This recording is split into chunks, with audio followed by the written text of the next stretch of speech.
Hola, muy buenas a todos y bienvenidos a vuestro canal. Bueno, no sé si vais a oír algún ruido, pero es que tengo todo abierto porque es que hace calor y no se puede estar aquí con las cosas cerradas. Entonces es posible que oigáis ruidos externos de la calle, pero vamos, espero que no nos molesten demasiado.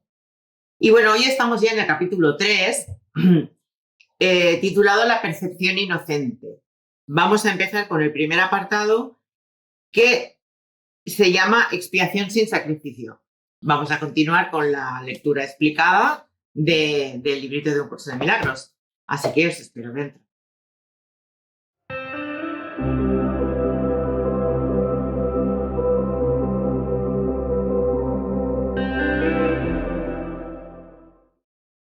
Bueno, ya estamos aquí. Y como os he dicho en la previa, vamos a continuar con la lectura de Un Curso de Milagros. El primer apartado del capítulo 3, que es la expiación sin sacrificio, dice así. Hay otro punto que debe quedar perfectamente claro antes de que pueda desaparecer cualquier residuo de temor que aún esté asociado con los milagros. Claro que tenemos miedo pues por un montón de cosas. Y el miedo, como os he dicho muchas veces, que creo que lo digo en casi todos los vídeos, es una consecuencia de la culpa. Como sentimos culpa por creer que estamos separados de la fuente, de ahí nos viene pues diversidad de miedos diferentes, pero sobre todo el miedo que predomina es el miedo al castigo de Dios. Eso lo tenemos claro. Aunque sea inconsciente, aunque tú no te des cuenta de ello, ¿vale? Sabes que tienes miedo a esto, a lo otro, a lo otro, a lo otro, pero el miedo viene de aquí. La crucifixión no estableció la expiación, fue la resurrección la que lo hizo. Evidentemente Dios no murió, Dios despertó antes de morir. La muerte de Dios, de Jesús, he dicho Dios, quería decir Jesús, fue una proyección nuestra, nada más que una proyección. Son muchos los cristianos sinceros que no han entendido esto correctamente. Nadie que esté libre de la creencia en la escasez podría cometer tal equivocación. Si se examina la crucifixión desde un punto de vista invertido, que es como lo hacemos nosotros, ¿vale? A nosotros nos parece que Dios nos murió por nosotros para expiar todos nuestros pecados y no tiene nada que ver. O sea, Dios no murió por nosotros y ahora lo vais a entender porque un poco más adelante lo explica.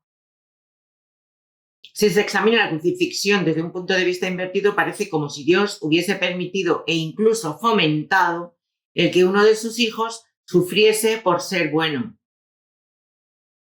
Esta afortunada interpretación que surgió como resultado de la proyección, que es lo que decía antes, que fue una proyección nuestra,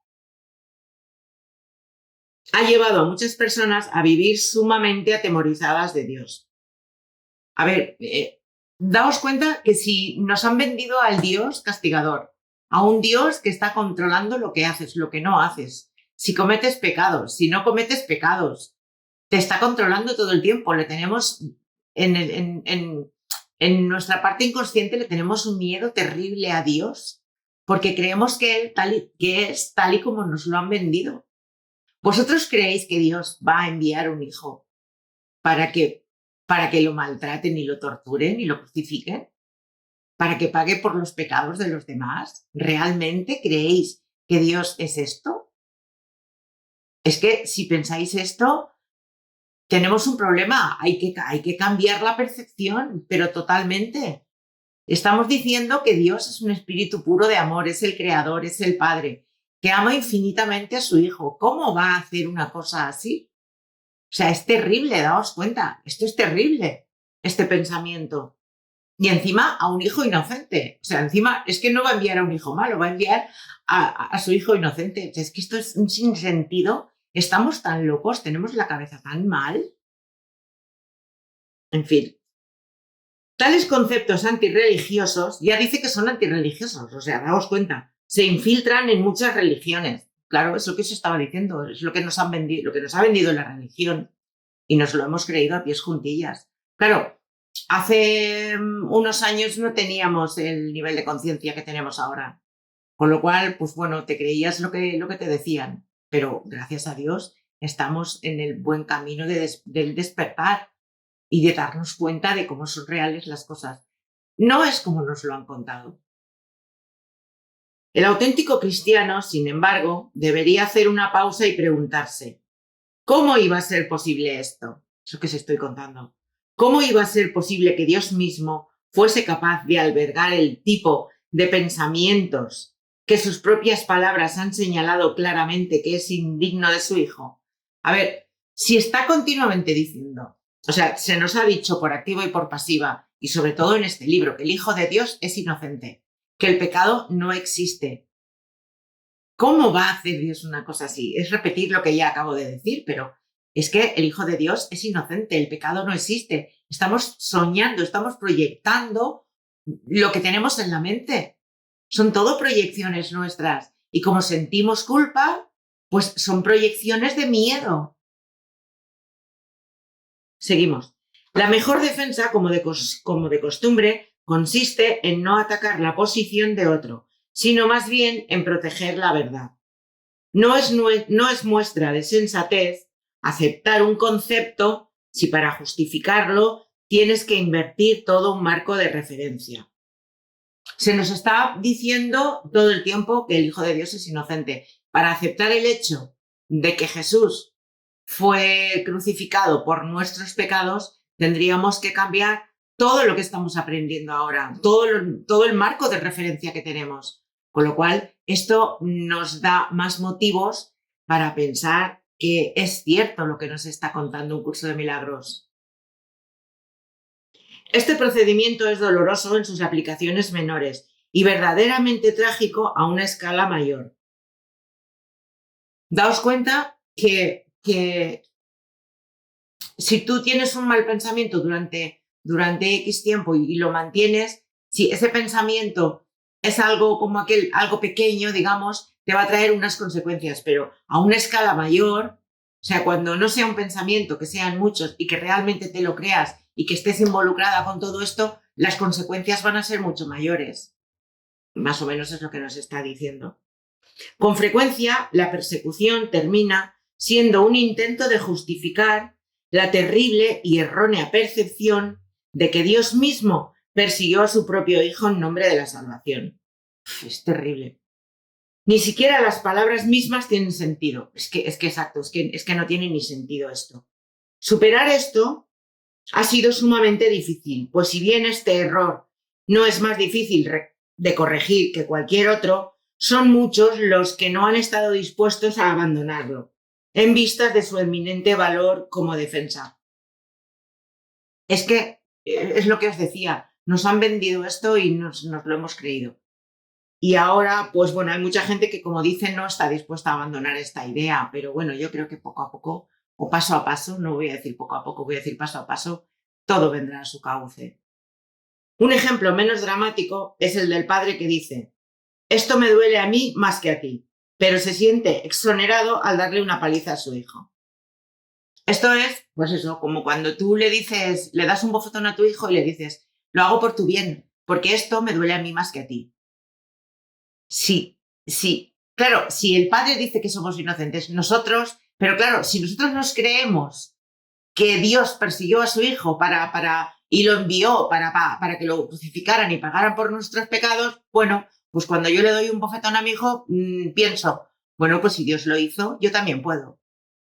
Y como que nos sentimos bien por haberlo hecho porque lo estamos haciendo por su bien. Vamos, es que esto no tiene ni pies ni cabeza, pero realmente es lo que pensamos.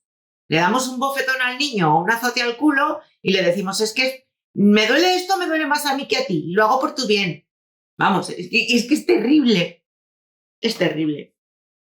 Dice, esto me duele a mí más que a ti, pero se siente exonerado al darle una paliza a su hijo.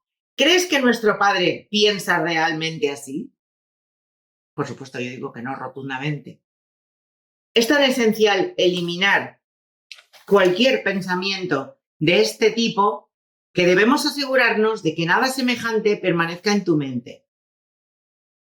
Y ahora habla Jesús. Bueno, ahora no, es todo el tiempo. Sabéis que Jesús es el que dicta, digamos, entre comillas, el libro. Yo no fui castigado porque tú fueras malo.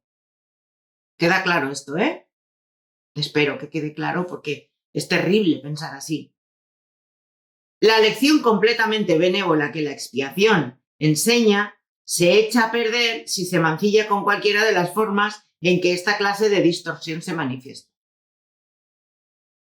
La afirmación mía es la venganza, que dice el Señor, es una percepción falsa, mediante la cual uno le atribuye a Dios su propio pasado malvado. Ese pasado malvado no tiene nada que ver con Dios. Él no lo creó ni tampoco lo sustenta. Dios no cree en el castigo. Su mente no crea de esa manera. Dios no tiene nada contra ti por razón de tus malas acciones. ¿Cómo sería posible entonces que me hubiera acusado a mí por ellas? Si Dios no castiga porque no juzga. Dios no juzga, con lo cual no castiga. ¿Cómo va a castigar a su hijo? ¿No nos castiga a nosotros que algunos hacemos cosas terribles? ¿Cómo va a castigar a uno que encima era un trozo de pan? Es que esto no tiene, no tiene ni pies ni cabeza. Ay, ¿cómo sería posible entonces que me hubiera acusado a mí por ella? Asegúrate de que reconoces cuán absolutamente imposible es esta suposición y también de que procede enteramente de la proyección. Como os he dicho, fue una proyección nuestra. Él no murió. Él simplemente despertó. De hecho, no sufrió. No sufrió porque él no creía en el dolor, ni en la enfermedad, ni nada por el estilo. A ver. Este tipo de error es responsable de una multitud de errores similares, incluyendo la creencia de que Dios rechazó a Adán y lo expulsó del jardín del Edén. Otra cosa igual. ¿Vosotros creéis que Dios va a tirar a su hijo de casa? Es que son cosas que, bueno, que las hemos vivido desde siempre, sobre todo en algunas religiones, ¿vale? Que en las religiones, sobre todo católicas, que se nos ha enseñado a temer a Dios. Hay que temer a Dios porque te puede castigar. Fijaos qué locura. Estamos para que nos pongan una camisa de fuerza, ¿eh? Que Dios rechazó a Adán y lo expulsó del jardín del Edén. Quizá por eso piensas a veces que no te estoy guiando bien. Esto son palabras de Jesús. Siempre recordad que siempre son palabras de Jesús. He tomado las máximas precauciones para usar palabras que sean casi imposibles de distorsionar, pero siempre es posible tergiversar los símbolos si así se desea. El curso llama símbolos a las palabras, ¿vale? Las palabras son símbolos. El sacrificio es una noción que Dios desconoce por completo. Por completo. Procede únicamente del miedo, y los que tienen miedo pueden ser crueles. Cualquier forma de sacrificio es una violación de mi exhortación a que debes ser misericordioso tal como tu Padre en el cielo lo es. ¿Se entiende esto, no? A muchos cristianos les ha resultado difícil darse cuenta de que esto les atañe a ellos. Los buenos maestros nunca aterrorizan a sus estudiantes. Aterrorizar es atacar, y como resultado de ello se produce un rechazo de lo que el maestro ofrece, malográndose así el aprendizaje. ¿Cómo? Daos cuenta del terror que se le tenía a la Iglesia Católica. Recordad, muchos de vosotros, bueno, habréis oído hablar de la Santa Inquisición, la cantidad de crímenes que se cometieron en nombre de la religión y en nombre de Dios. O sea, no era miedo, era terror lo que se le tenía a Dios. Porque todos esos pecados se cometían en el nombre de Dios y por bien de la religión. O sea, era terrible. Y bueno, y lo que hicieron, por ejemplo, lo que hicieron los españoles, y no digo hicimos porque yo no estaba, lo que hicieron los españoles en Latinoamérica. Una masacre terrible. O lo que hicieron los norteamericanos en América del Norte con los indios. Lo que se ha hecho en cantidad de sitios. Y allí a colonizar. Vamos a colonizar estas tierras en nombre de Dios. Aquí todo el mundo tiene que ser católico y tiene que ser religioso. Y el que no, cabeza cortada.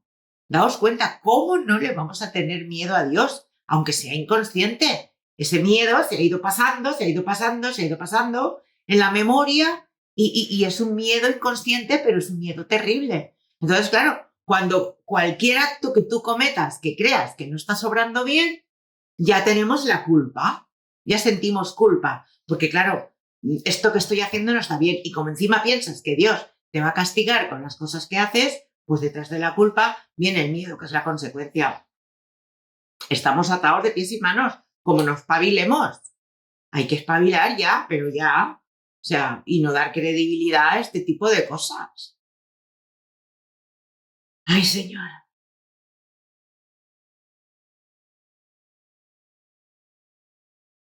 Se me ha llamado correctamente el Cordero de Dios que quita los pecados del mundo. Mas quienes representan al Cordero manchado de sangre no entienden el significado del símbolo.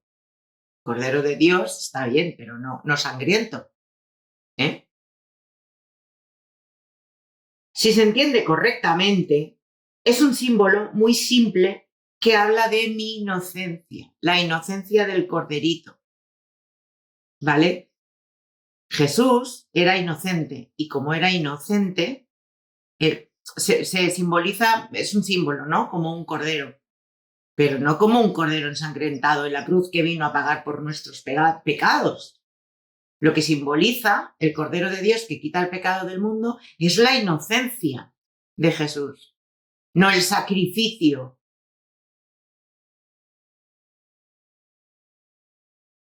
El león y el cordero, tendidos el uno junto al otro, simbolizan que la fuerza y la inocencia no están en conflicto, sino que coexisten naturalmente en paz. Bienaventurados los puros de corazón, porque ellos verán a Dios. Es otra forma de decir lo mismo. Los puros de corazón, está hablando de la inocencia todo el tiempo. Y nosotros somos inocentes. Lo único que ocurre es que no lo creemos. Si es que ya cuando nacemos nos dicen que ya nacemos ya con el pecado original. Es que antes de poner un pie en este mundo ya traemos culpa.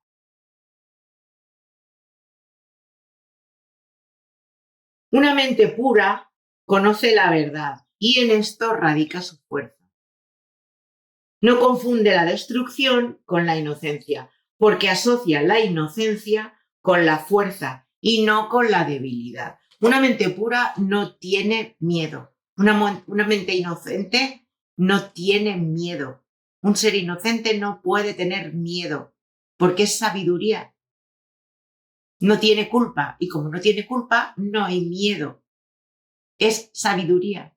No proyecta, ¿vale? No puede proyectar miedos, no puede proyectar situaciones terribles, porque no tiene culpa, porque es inocente, no siente culpa. La inocencia es capaz de sacrificar.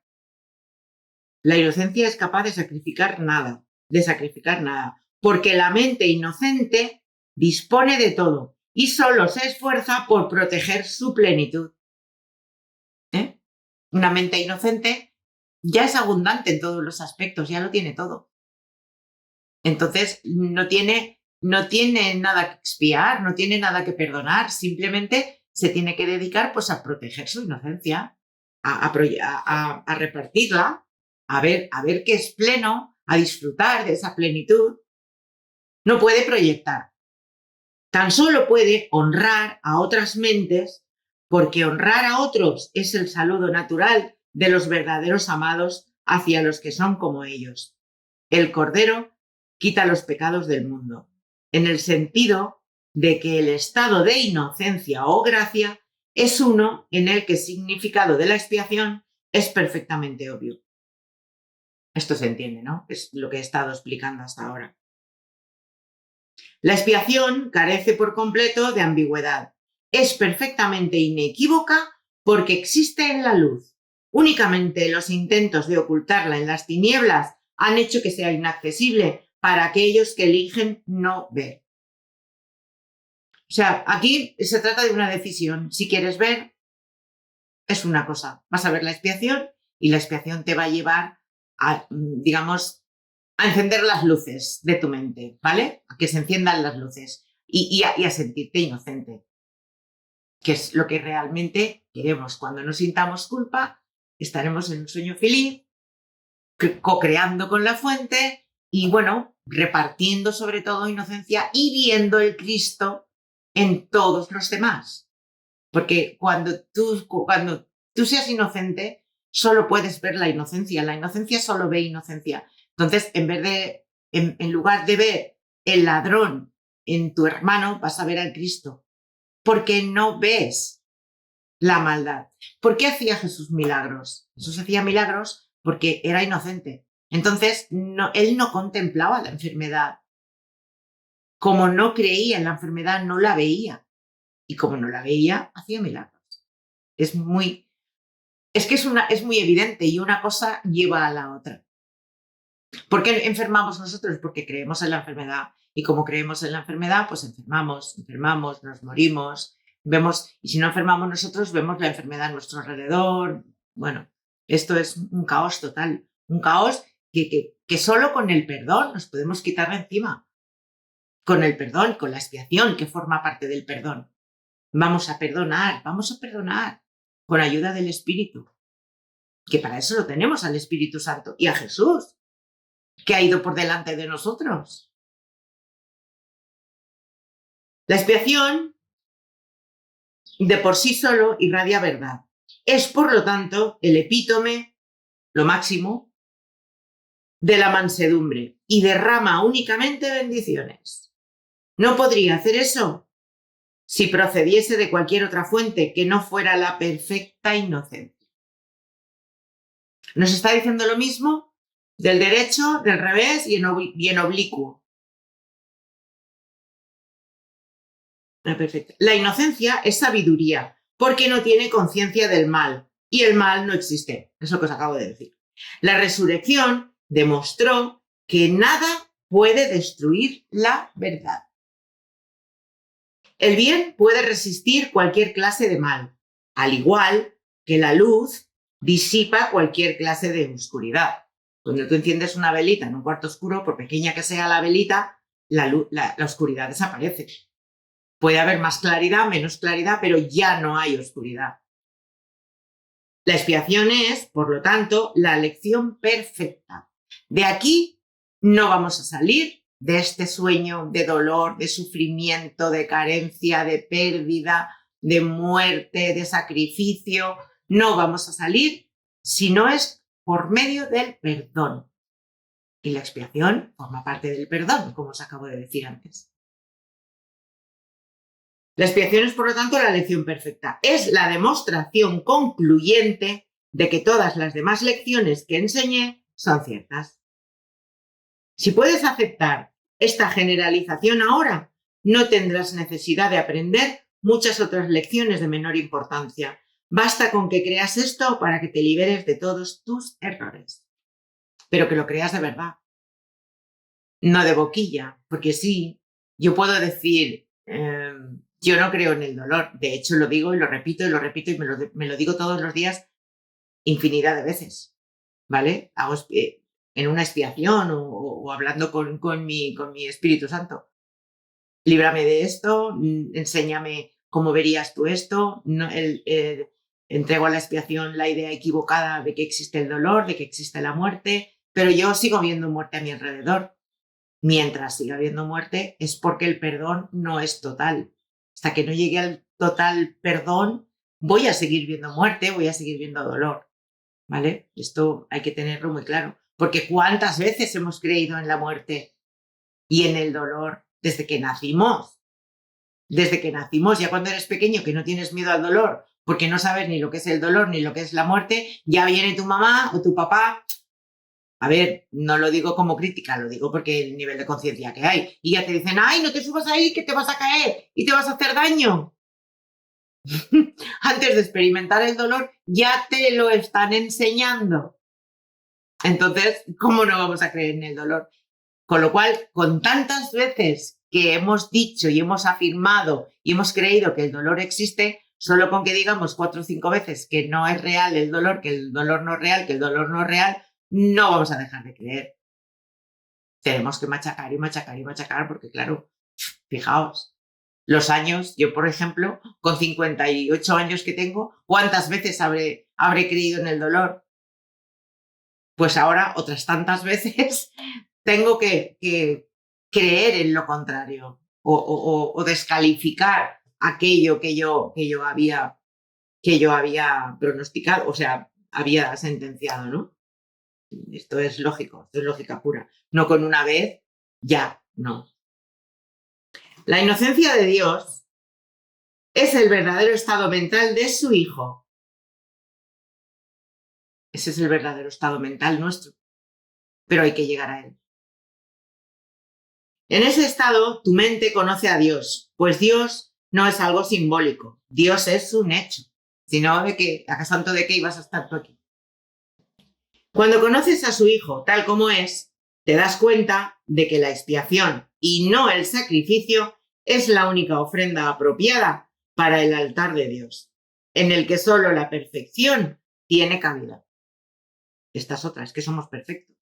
Somos perfectos no a nivel cuerpo, evidentemente, no a nivel de la forma, pero sí a nivel de espíritu. El entendimiento de los inocentes es la verdad. Por eso es por lo que sus altares son verdaderamente radiantes. Los altares son las creencias, ¿vale? Un altar no se refiere al altar de la iglesia o al altar o al púlpito donde se sube fulanito de tal a predicar. Los altares son las creencias, aquello en lo que nosotros creemos y aquello en lo que hacemos real, que hacemos real para nosotros, que no es real, pero nosotros creemos que lo es. Y bueno, hasta aquí la lectura de hoy. Espero que os haya quedado claro. A mí me gusta muchísimo este capítulo. De todas formas, los que vienen también son, claro, es que lo que viene, es que todo lo que hay en el libro, si es que todo lo que hay en el libro, este libro no tiene ni una letra desperdiciable, ni una. Así que nada, que yo me despido aquí. Si tenéis alguna duda, como siempre, dejádmela en los comentarios del vídeo. Y nada más, que nos vemos en el próximo. Y si os gustan mis vídeos, pues siempre lo digo, like, suscripción y activación de campanita, que sabéis que con esto ayudáis mucho y además, oye, es gratis, ¿eh? Es gratis. Así que nada, que os envío un milagro para todos en nombre de Jesús y hasta el próximo. Chao.